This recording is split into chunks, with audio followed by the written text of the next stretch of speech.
Visible? Slides दिख रही है? Yes ma'am. Hmm,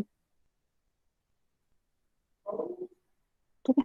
so in this lecture हम लोग क्या क्या पढ़ने वाले हैं, that is pay for performance. ठीक है, ये आपके सिलेबस में दैट इज मेंशन है, जैसे कि linking performance with the pay और परफॉर्मेंस बेस्ड पे। ठीक है, ऐसे करके लिखा हुआ है। So same topic, that is pay for performance. And next है आपका skill based pay and profit sharing. ठीक है, सो ये तीन topic we will study in this class. So first of all, what is pay for performance? ठीक है, सो पे for performance जो होता है एक टाइप का वेरिएबल पे है, जो क्या होता है आपकी सैलरी। ठीक है, जो आपकी सैलरी होती है उसके एडिशनली हम क्या करते हैं, पे करते हैं। ठीक है, डिपेंडिंग ऑन द स्किल, ठीक है, depending on the performance, depending on the profit of the company. ठीक है, सो ये जो होता है ये सब क्या होता है, एक टाइप का वेरिएबल पे है, that is also known as a variable pay और contingent pay. Contingent why? Because it depends upon the condition. If employees are performing well, then they will pay. If they have the good set of skills and they utilize that skills in their task, ठीक है, और अपने work में उसको utilise कर रहे हैं, तब उनको पे मिलेगा। If the company is earning the well profit, ठीक है, उनका प्रॉफिट जो है वेल अबव है, जो उन्होंने लिमिट सेट किया था, तो वो क्या करेंगे, कुछ अपना प्रॉफिट का शेयर, प्रॉफिट जो है वो शेयर कर देंगे एम्प्लॉयज के साथ। ठीक है, so it is a variable pay and it is also based on contingent, condition पे बेस्ड है। So it is a type of financial reward that is provided only when the certain specified performance results occur.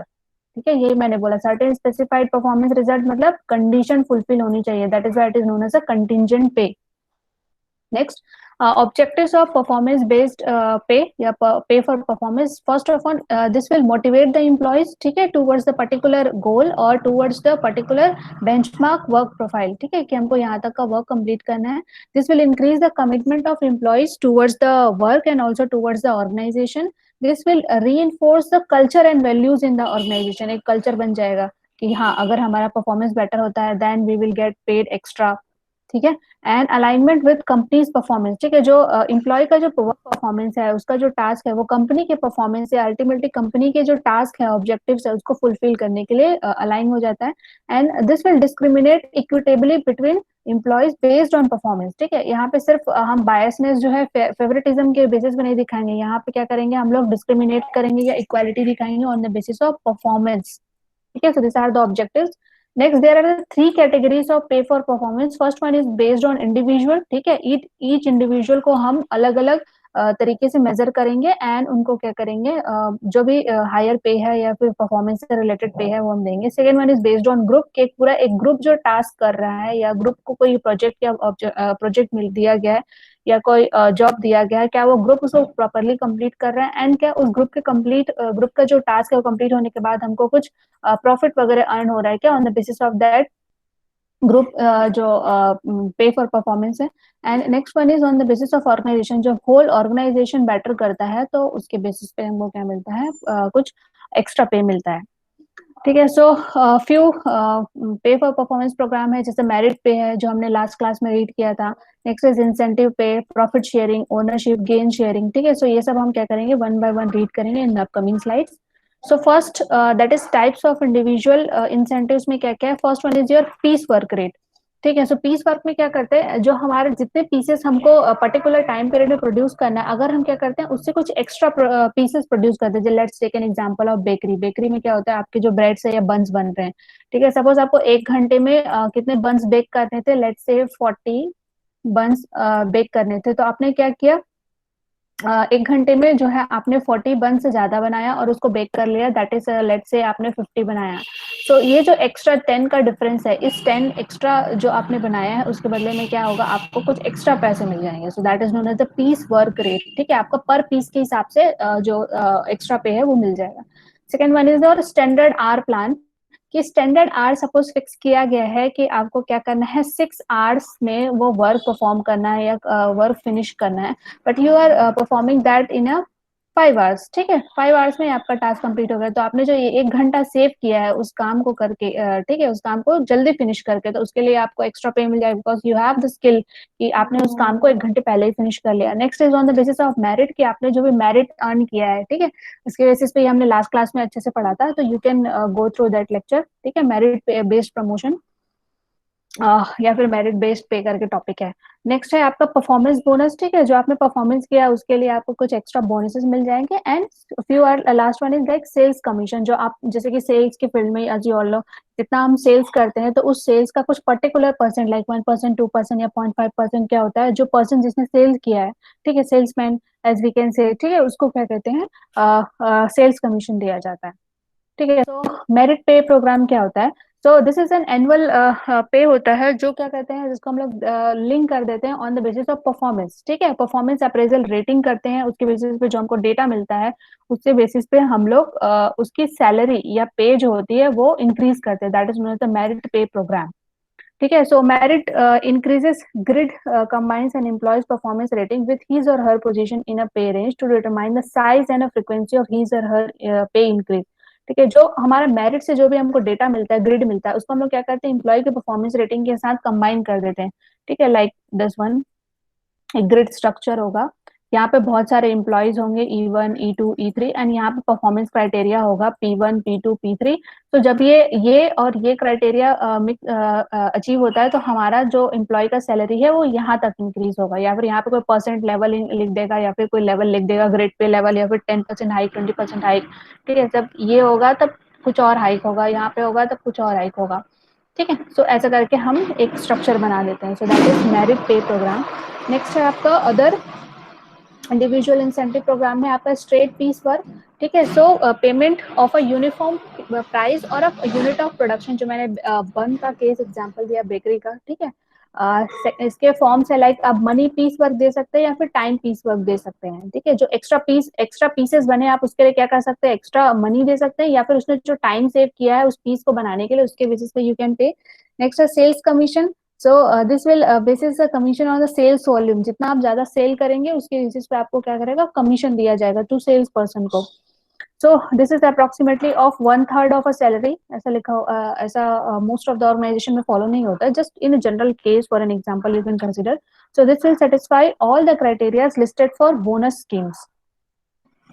Next है types of team incentive. So team incentives में आते हैं आपके gain sharing आते हैं, bonuses आते हैं, टीम रिवॉर्ड्स आते हैं।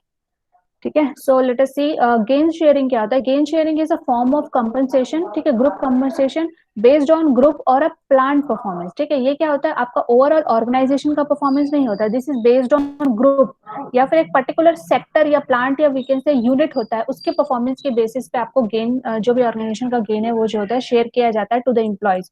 वो क्या होता है, that is in addition to the salary. ठीक है, so this does not becomes the part of employees base salary. ये क्या, एम्प्लॉय की बेसिक जो सैलरी होती है, बेस सैलरी होती है, उसका पार्ट नहीं होता है। दिस इज एडिशनली कुछ अमाउंट या कुछ फॉर्म ऑफ इंसेंटिव्स दिया जाता है द ग्रुप। ठीक है, बिकॉज ग्रुप ने क्या किया, अच्छा परफॉर्म किया है।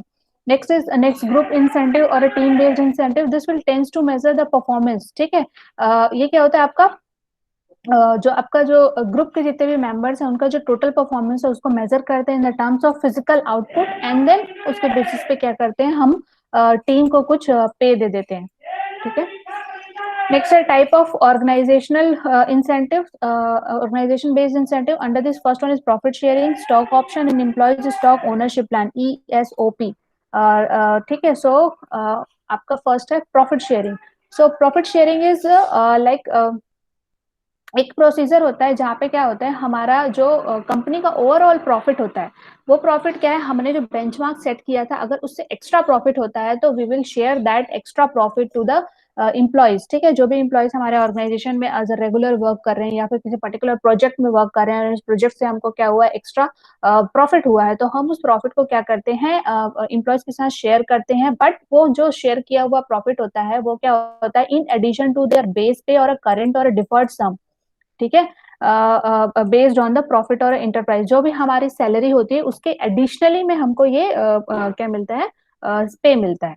एंड क्या क्या चैलेंजेस हैं in case of profit sharing की, there is a need to be an agreement over the division of a profit between the company and employees. ठीक है, यहाँ पे क्या है कि एक सबसे मेन जो चैलेंज है दैट इज कि how to divide the profit share, की हम कैसे डिवाइड करेंगे प्रॉफिट शेयर को, कि एम्प्लॉयज को कितना जाना है एंड कंपनी को, कंपनी के पास रिटेन कितना रहना है। ठीक है। So this is one of the most important challenge, and यहाँ पे क्या होता है, मीटिंग में most of the time conflict create हो जाता है because of the division of profit, की कितना डिवीजन, कितना परसेंट किसके पास किस किस को दिया जाएगा. And next one is the possibility of no payout due to the financial conditions of the company. Sometimes profit होता भी है overall company को because of the particular project or because of the like work of employees. ठीक है, company employees ने अच्छा work किया, company को profit हुई, but because of financial condition company की ऐसी इतनी अच्छी नहीं होती है कि that the company will get an agreement with the with employees कि हाँ आपको भी यह profit sharing दिया जाएगा. ठीक है. So these are the two challenges. Next one is ownership. So ownership में फर्स्ट है आपका स्टॉक ऑप्शन. सो स्टॉक ऑप्शन में क्या करते हैं हम लोग, एम्प्लॉयज को अपॉर्चुनिटी देते हैं that they can by the company stock. ठीक है, at a fix price. Previously fix कर देते हैं प्राइस को कि लाइक 10 रुपीज पर शेयर. ठीक है, और ये लेस होता है प्राइस जो आपका मार्केट में जो प्राइस चल रहा होता है, लाइक शेयर मार्केट में जो मार्केट में कंपनी के शेयर का प्राइस चल रहा होता है, वहां से क्या होता है आपका जो हम एम्प्लॉयज को ऑफर करते हैं ओनरशिप के लिए स्टॉक ऑप्शन में, वो क्या होता है लिटिल बिट लेस होता है, लाइक 10 रुपीज पर शेयर के हिसाब से हम एक फिक्स प्राइस फिक्स करके हम एम्प्लॉयज को ओनरशिप के लिए स्टॉक दे देते हैं. ठीक है, that is known as the stock option. Next है employee stock ownership plan. So employee stock ownership plan में क्या करते हैं हम लोग, एम्प्लॉयज को कुछ सर्टेन टैक्स या फिर फाइनेंशियल एडवांटेजेस दे देते हैं when the stock is granted to the employees. ठीक है, कुछ टैक्स में बेनिफिट दे देते हैं, लाइक उनका जो इनकम टैक्स है उसमें कुछ कट जाता है, या इक्विटी है, या फिर ऐसे कुछ चीजें दे देते हैं, कुछ financial advantage. That is known as the employee stock ownership plan, ESOP. Next topic that is the skill based pay. ठीक है, so this is not only the single criteria, जैसे performance based pay is not only the single criteria जहाँ pay हम सिर्फ performance के basis पे employees को pay करेंगे. There are other criterias, like हम क्या कर सकते हैं उनको on the basis of their skill set. ठीक है, उन्होंने जो स्किल सेट एक्वायर किया है उसके बेसिस पे भी पे कर सकते हैं. So the rewarding rewards employees for the set of skill they acquire rather than for the job they are performing at a point in a time. ठीक है, सो कुछ ऐसे एम्प्लॉयज भी होते हैं जिनके पास कुछ अच्छे स्किल सेट होते हैं बट वो जॉब परफॉर्म कर रहे हैं उससे रिलेटेड नहीं होते, but they can utilise that skill in the job. तो उसके लिए क्या करते हैं हम एम्प्लॉयज को पे करते हैं, that is known as the skill based pay. ठीक है, so it is a compensation system that rewards an employees with additional pay in exchange for formal certification of employees mastery of skill knowledge and competencies. ठीक है, competency में क्या क्या चीजें आती हैं आपका, आता है स्किल, ठीक है, knowledge, skill, abilities, and attributes, or we can say characteristics. So these are the components of your character क्या कहते हैं कॉम्पिटेंसीज. ठीक है, सो क्या क्या करते हैं हम लोग स्किल बेस्ड वे में, स्किल बेस्ड वे में we will reward the employees in addition to their salary. ठीक है, किसके बेसिस पे उन्होंने कुछ सर्टिफिकेशन लिया है इन सम स्किल. ठीक है, कुछ स्किल को एक्स्ट्रा मास्टरी की है, कुछ एक्स्ट्रा नॉलेज गेन किया है. ठीक है, सपोज उसने हायर स्टडीज किया है तो उसके लिए, या फिर उसने PhD किया है उसके लिए, कुछ कॉम्पिटेंसीज एक्वायर करने के लिए, जैसे उनके पास स्किल सेट है, कुछ नया नॉलेज है, they have the certain abilities. So on the basis of that, they are paid on the basis of their skill.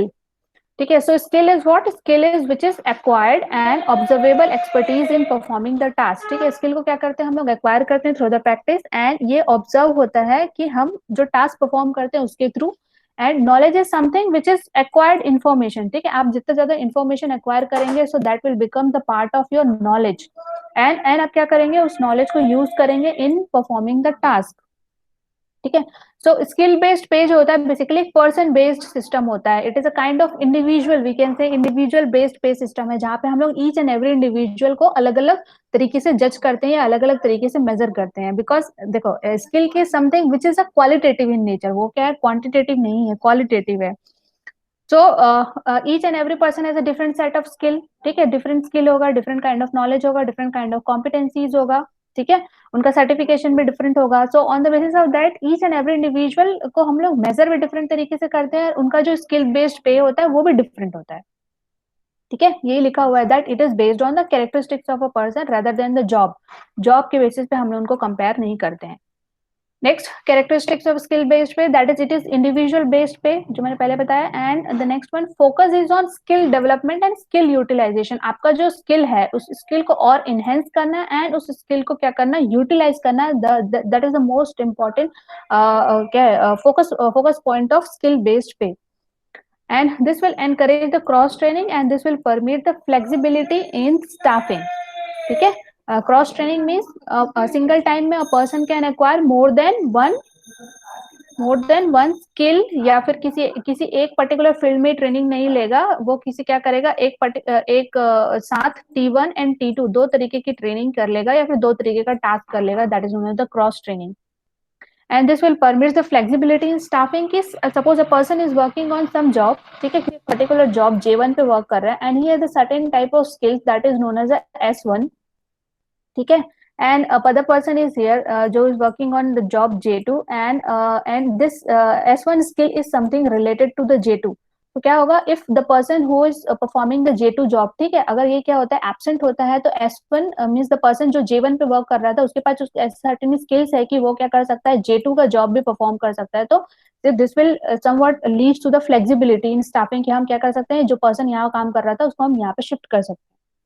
ठीक है, so that is the flexibility. Next the few concept related to the skill based pay. First है आपका skill breath. Breath means आपका ऐसा, ठीक है, horizontally आपका skill increase करना, that is known the skill breadth. Means learning all the different positions in a team. ठीक है, सपोज आप एक टीम में वर्क कर रहे हैं एंड टीम में बहुत सारे अलग अलग टास्क हैं या अलग अलग टीम मेट्स हैं एंड सबका डिफरेंट डिफरेंट पोजीशन है, सबके डिफरेंट टाइप के टास्क हैं, डिफरेंट टाइप के कैरेक्टरिस्टिक्स है, but a person who is learning the set of skills in horizontal line, ठीक है, सो अपने ही टाइप के लोगों का स्किल सेट वो अक्वायर कर रहा है, उसको लर्न कर रहा है. ठीक है, so that is known as the skill breadth. Skill depth means vertical.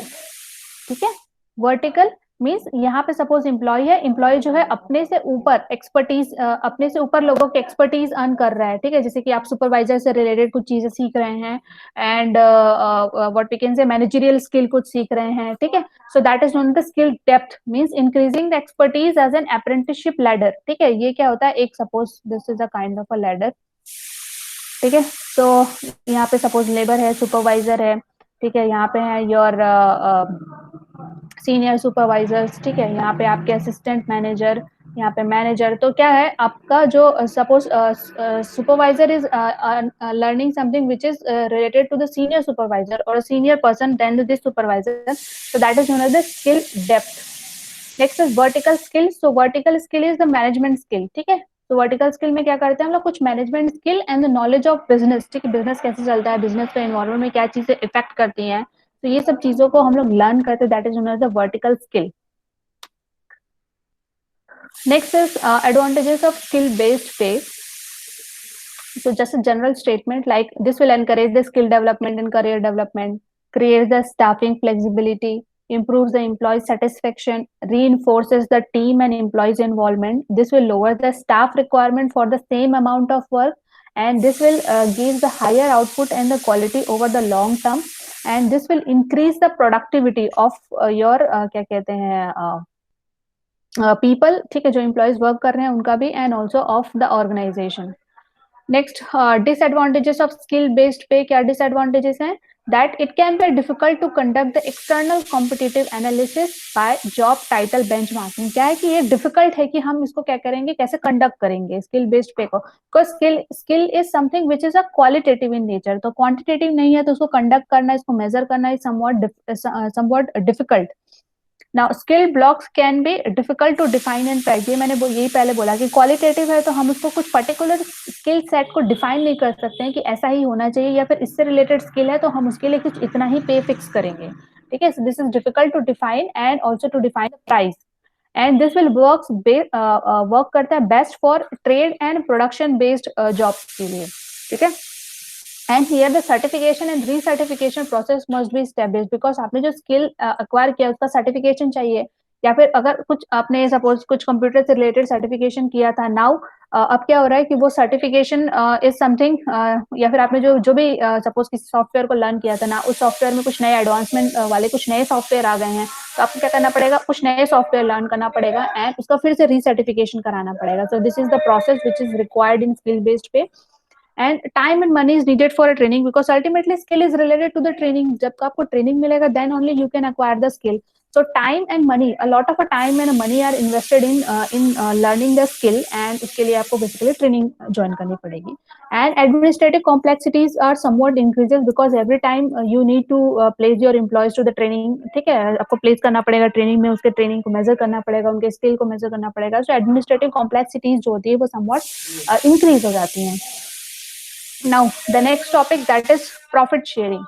So profit sharing is a kind of incentive based plan जहाँ पे क्या करते हैं हम लोग कंपनी की प्रॉफिट को एम्प्लॉयज की रेगुलर सैलरी के एडिशन में उनको पे करते हैं. ठीक है, जस्ट लाइक वी कैन से कुछ बोनसेस वी कैन से जो मंथ सॉरी एनुअली जो आपका जो है दिया जाता है टू द एम्प्लॉयज.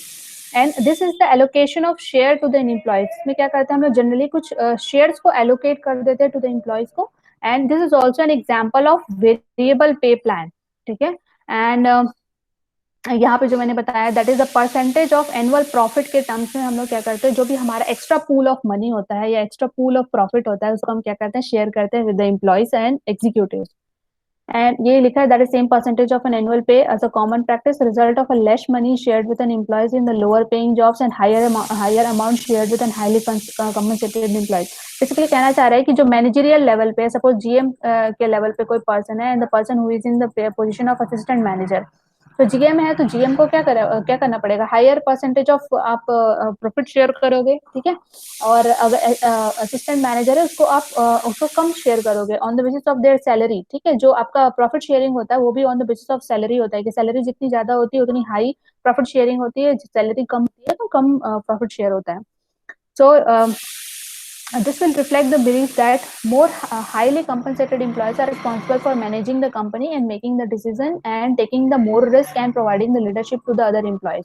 बिकॉज जो जॉब जो होता है हायर लेवल एम्प्लॉयज का या फिर हायर जो कंपनसेशन में जो लोग रहते हैं उनका जॉब जो होता है समवॉट डिफिकल्ट. ठीक है, क्योंकि उनको क्या करना पड़ता है, ओवरऑल कंपनी को मैनेज करना है, डिसीजन लेना है, रिस्क इन्वॉल्व होता है, उनको लीडरशिप देना है. ठीक है, उनके प्रॉब्लम्स को सॉल्व करना है. सो उनका जो टास्क होता है समवॉट टीडियस, इस वजह से उनको प्रॉफिट का शेयर भी ज्यादा मिलता है. And this will occurs annually. ठीक है, कब होता है ये एनुअली होता है after the final result of annual companies profitability. ठीक है, जब आपकी कंपनी का जो एनुअल प्रॉफिट है स्टेटमेंट है वो बन जाता है, आपका फाइनल प्रॉफिट कैलकुलेट हो जाता है, आपने सारे टैक्सेस दे दिए, अदर आपके लाइबिलिटीज है, अदर डेट्स हैं वो आपने क्लियर कर लिए या फिर आपकी जो जो भी पेमेंट करने हैं वो सब कर लिया. उसके बाद जो आपका लास्ट में जो एक्स्ट्रा प्रॉफिट बचता है पूल ऑफ प्रॉफिट, उनमें से फिर हम क्या करते हैं डिस्ट्रीब्यूट करते हैं profit. Now so there are the ways कि हम कैसे प्रॉफिट शेयर करेंगे. First one is on cash scheme. ठीक है, कैश स्कीम जो होता है एक पॉपुलर टेक्निक है बिकॉज ऑफ वाई, बिकॉज ये क्या होता है टेंजिबल होता है, इमीडिएट होता है. टेंजिबल आपको कैश में अमाउंट मिलेगा तो आपको दिखेगा, एंड इमीडिएट होता है कि लाइक आपको सपोज आज देना है तो आप आज दे सकते हो, कल देना है कल दे सकते हो. ठीक है, इमीडिएटली देना है इमीडिएटली दे सकते हो. यहाँ पे आपको वेट करने की जरूरत नहीं है. लाइक आपको सपोज कुछ चीजें होती है जिसके लिए आपको वेट करनी पड़ती है, वैसा नहीं, आपको दिखेगा एंड आप इमीडिएटली पे कर सकते हो. नाउ या employees have the freedom to choose, कि चॉइस है कि over how they use the cash, कि वो कैसे यूज करेंगे कैश को. And easy to install and communicate है कि आपने एक सिस्टम बनाया उसमें मेजर कर लिया कि हमको इतना इतना कैश जो है इन एम्प्लॉयज को दिया गया है, एंड उनको कम्युनिकेट कर दिया गया कि आपको इतना इतना परसेंटेज ऑफ प्रॉफिट शेयर दिया जा रहा है in terms in cash. Second one is deferred scheme. So deferred scheme में क्या होता है कि एम्प्लॉयज को हम लोग डायरेक्ट कैश नहीं देते हैं. ठीक है, यहाँ पे हम लोग क्या करते हैं, एम्प्लॉयज का जो भी शेयर होता है कंपनी प्रॉफिट में उसको हम लोग प्लेस कर देते हैं एक फंड में. ठीक है, that is placed in a trust fund and distributed at the later date. ठीक है, so distribution usually takes place on employees retirement, termination और डेथ. ठीक है, हम क्या करते हैं डिफर्ड जो स्कीम होता है उसमें एम्प्लॉय का जो भी प्रॉफिट शेयरिंग का पार्ट होता है उसको क्या करते हैं हम लोग एक अलग फंड में डाल देते हैं. उस फंड को हम लोग यूटिलाइज करते हैं कि एम्प्लॉयज के रिटायरमेंट के टाइम उनको दे सकते हैं, जब एम्प्लॉयज टर्मिनेट होता है तब दे सकते हैं, या फिर किसी भी टाइप का डेथ या किसी भी टाइप की इमरजेंसी है तब हम उनको दे सकते हैं ये सारी चीजें. ठीक है, so most widely use deferred plan is an group registered retirement saving plan जो मोस्ट ऑफ द ऑर्गेनाइजेशन में फॉलो होता है. नाउ एडवांटेजेस क्या है डिफर्ड प्लान का, that is this will reinforce an employee's efforts with the long term success of the company, and the value of the fund can be rapidly built up over the time. ठीक है, जैसे आपने fund suppose आपका जो है every year आपका profit suppose बन रहा है 5,000 रुपीज, 5K रुपीज. ठीक है, तो क्या होगा आपका एक फंड में रखा रहेगा, तो वो फंड में आपको क्या होगा कुछ इंटरेस्ट भी तो मिलेगा. ठीक है, या फिर कंपनी उस फंड को फिर कहीं यूटिलाइज करेगी, उस फंड से फिर कुछ प्रॉफिट होगा, तो हो सकता है आपको 5 इस दिस ईयर 5 के मिला, नेक्स्ट ईयर आपको 6 के मिले। ठीक है, तो ये क्या होता है, अल्टीमेटली आपका जो है बिल्डअप होता जाता है, इंक्रीज होता जाता है over the particular time period. Now the tax is deferred until an employee receives the income at the later date. जो ये क्या होता है आपका, जो ये जो प्रॉफिट शेयरिंग जो कट के रखा होता है, ये जो होता है टैक्स नहीं लगता इस पे, because that is not your part of income, income का पार्ट नहीं हुआ है अभी तक वो। नेक्स्ट प्रॉफिट शेयरिंग में है आपका operational features, that is tax deferred plan, जो हमारा रिटायरमेंट फंड में होता है, that is most commonly used plan. And cash bonus plan, employees receive the quarterly or annual cheque for the cash. ठीक है, mix plan, portion of money is deferred and the rest is paid on a cash. ये 3 तरीके के plan use हो सकते हैं। Drawback क्या है, that is weak line of sight, external factors like business cycle है आपका which can influence the profit, lack of employees control, this may restrict the management's ability to utilise the profit and union resistance. ठीक है, so this are drawbacks of profit sharing.